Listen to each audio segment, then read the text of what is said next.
అవయదాతల్లో పేదలు ఉంటే ఉచిత చదువు ఇల్లు ఇచ్చే ప్రయత్నం చేస్తామని మంత్రి హరీష్ రావు అన్నారు. అందరూ ముందుకొచ్చి అవయదానాలను ప్రోత్సహించాలని ఆయన చెప్పారు. గాంధీ మెడికల్ కాలేజ్ ఆడిటోరియంలో నిర్వహించిన నేషనల్ ఆర్గాన్ డొనేషన్ కార్యక్రమంలో మంత్రి హరీష్ రావు, డిఎంఈ రమేష్ హాజరయ్యారు. అవయదానానికి ముందుకొచ్చిన వారిని హరీష్ రావు సన్మానించారు.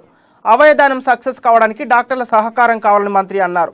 అవయదాతలకు సన్మానం చిన్నదేనని తెలిపారు. మీరు ప్రాణాలు కాపాడుతున్నారు అంటూ వారిని ప్రశంసించారు. ఇప్పటి వరకు 3180 మంది అవయవాలు కావాలని దరఖాస్తు చేసుకున్నారని అన్నారు. పేషెంట్ల నిర్లక్ష్యం చేయడం వల్లే కిడ్నీలు, లివర్ ఫెయిల్ అవుతుందని హరీష్ రావు తెలిపారు.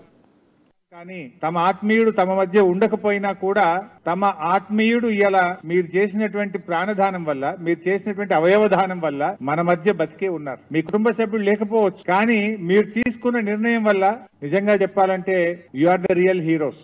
ఎందుకంటే సినిమాల్లో చాలా మందిని హీరోస్ చూస్తుంటాం. ఒక ఆత్మీయుడు, తల్లి గాని తండ్రి గాని, తోబుట్టువులు, రక్తాన్ని పంచుకొని పుట్టినటువంటి వాళ్ళు ఒక గొప్ప నిర్ణయం తీసుకున్నటువంటి మీరు you are the real heroes. ఎందుకు అంటున్నా అంటే ఆ టైంలో ఆ ట్రామా అనుభవించే వాళ్ళకే తెలుస్తుంది. ఆ దుఃఖాన్ని దిగమింగుతూ ఇంకా కొంతమందికి ప్రాణదానం చేయాలి, తమ ఆత్మీయుని కోల్పోతున్నాం కానీ తమ ఆత్మీయుడు తమ మధ్య ఉండకపోయినా కూడా